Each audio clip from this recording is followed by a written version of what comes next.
Welcome back set game attach. നമ്മളിന്ന് വന്നിരിക്കുന്നത് social മീഡിയയിൽ വൈറലായിക്കൊണ്ടിരിക്കുന്ന ഒരു ഫോൺ കൂടിയാണ് ഇൻഫിനിക്സ് നോട്ട് എഡ്ജ് എന്ന ഫോൺ. ഈ ഫോണിൻ്റെ ഔദ്യോഗിക ലോഞ്ച് ചെയ്തിട്ടില്ലെങ്കിലും ഇപ്പോൾ വരുന്ന ആദ്യ റിപ്പോർട്ടുകൾ പുറത്തു വന്നിരിക്കുകയാണ്. അത് നിങ്ങളിലേക്ക് ഞാൻ എത്തിക്കുവാൻ വേണ്ടിയാണ് വന്നിരിക്കുന്നത്. ഇത്തരത്തിലുള്ള വീഡിയോകൾ നിങ്ങൾക്ക് താല്പര്യമുണ്ടെങ്കിൽ ചാനൽ കയറി വിസിറ്റ് ചെയ്യേണ്ടതാണ്.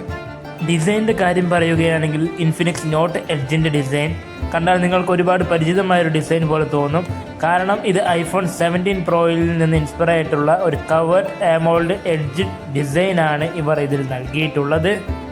കളർ വേരിയൻറ്റുകൾ നോക്കുകയാണെങ്കിൽ ലീക്കുകളിൽ ഒരു ബ്രൈറ്റ് ഓറഞ്ച് കളർ കണ്ടിരുന്നു. പക്ഷേ ഇത് ഫൈനൽ വേർഷൻ ഉണ്ടാകുമോ എന്ന കാര്യത്തിൽ ഇതുവരെ കൺഫേം ചെയ്തിട്ടില്ല എന്നുള്ളത് തന്നെയാണ്. അപ്പോൾ കളർ വേരിയൻറ്റുകൾ ഏതാണെന്നുള്ളത് ഇപ്പോൾ സ്ക്രീനിൽ നിങ്ങൾ കണ്ടുകൊണ്ടിരിക്കുന്ന കളറുകൾ കൂടാതെ ഒരു വൈബ്രൻറ്റ് ഓറഞ്ച് കളർ ഉണ്ടായിരുന്നു.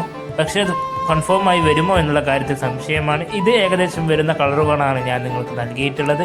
ഡിസ്പ്ലേയുടെ ഹൈലൈറ്റിലേക്ക് പോവുകയാണെങ്കിൽ 6.78 ഇഞ്ചിൻ്റെ കവേർഡ് AMOLED ഡിസ്പ്ലേ ആണ് വരുന്നത്. 120 ഹെർട്സിൻ്റെ റീഫ്രഷ് റേറ്റോട് കൂടിയാണ് ഈ ഫോൺ വരുന്നത്. 1.07 ബില്യൺ കളറിൻ്റെ ഡെഫിനിഷൻ നമ്മളുടെ സ്ക്രീനിൽ വരുന്നുണ്ട്. 4500 നിറ്റ്സിൻ്റെ പീക്ക് ബ്രൈറ്റ്നസ്സും ഇതിൽ വരുന്നുണ്ട്. ഗൊറില്ല ഗ്ലാസ് 7i പ്രൊട്ടക്ഷനാണ് ഇതിൽ വരുന്നത്. എഡ്ജ് ഡിസ്പ്ലേയിലുള്ളത് കൊണ്ട് തന്നെ ഈ ഫോൺ കയ്യിൽ പിടിക്കുമ്പോൾ ഒരു പ്രീമിയം ഫ്ലാഗ്ഷിപ്പ് ലെവൽ ഫീൽ തന്നെ നമുക്ക് ലഭിക്കുമെന്ന കാര്യത്തിൽ വേറൊരു തരത്തിലുള്ള സംശയവുമില്ല. ഡിസൈൻ ആൻഡ് ബിൽഡ് സെക്ഷനിലേക്ക് പോവുകയാണെങ്കിൽ തിക്നെസ്സിൻ്റെ കാര്യത്തിലേക്ക് പോകുമ്പോൾ 6.5 mm തിക്നെസ് ആണ് വരുന്നത്.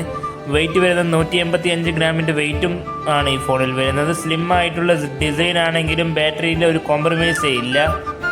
ബാറ്ററി ആൻഡ് ചാർജിങ്ങിലേക്ക് പോവുകയാണെങ്കിൽ 6100 mAh ബാറ്ററിയാണ് വരുന്നത്. 45 വാട്ടിൻ്റെ ഫാസ്റ്റ് ചാർജിങ് സപ്പോർട്ടും ഈ ഫോണിൽ വരുന്നുണ്ട്. ഇൻഫിനിക്സ് പറയുന്നു 2 ദിവസത്തോളം ബാറ്ററി ബാക്കപ്പ് കിട്ടും എന്നതാണ്. 45 വാട്ട് ചാർജർ ഉപയോഗിച്ച് 42 മിനിറ്റ് കൊണ്ട് ഫുൾ ചാർജ് ആക്കാൻ പറ്റും.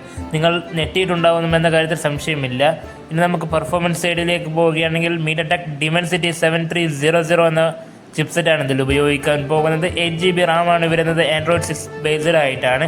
XOS ആണ് കസ്റ്റം UI വരുന്നത്. Daily usage, gaming, multi tasking എല്ലാം സ്മൂത്തായി വർക്ക് ചെയ്യുന്നത് കൊണ്ട് തന്നെ നല്ല കപ്പാസിറ്റിയുള്ള പ്രൊസസ്സറാണ് നൽകിയിട്ടുള്ളത്. 50MP മെയിൻ ക്യാമറ സെറ്റപ്പിലാണ് വരുന്നത്. കസ്റ്റമൈസബിൾ സ്റ്റേറ്റ് ബട്ടനാണ് വന്നിരിക്കുന്നത്. നിങ്ങൾക്ക് ക്യാമറ കൺട്രോളും ഇതിൽ പറ്റുന്നതാണ്. ഡുവൽ സ്റ്റീരിയോ സ്പീക്കറാണ് ഇതിൽ വരുന്നത്. വാട്ടർ ആൻഡ് ഡസ്റ്റ് റെസിസ്റ്റൻ്റ് കൂടിയാണ് ഈ ഫോൺ. എക്സ്പെക്ടേഷൻ പ്രൈസ് ഞാൻ കമൻറ്റ് ബോക്സിൽ പിൻ ചെയ്യുന്നതാണ്. വീഡിയോ ഇഷ്ടപ്പെട്ടാൽ ലൈക്ക് ചെയ്യൂ, ഷെയർ ചെയ്യൂ, സബ്സ്ക്രൈബ്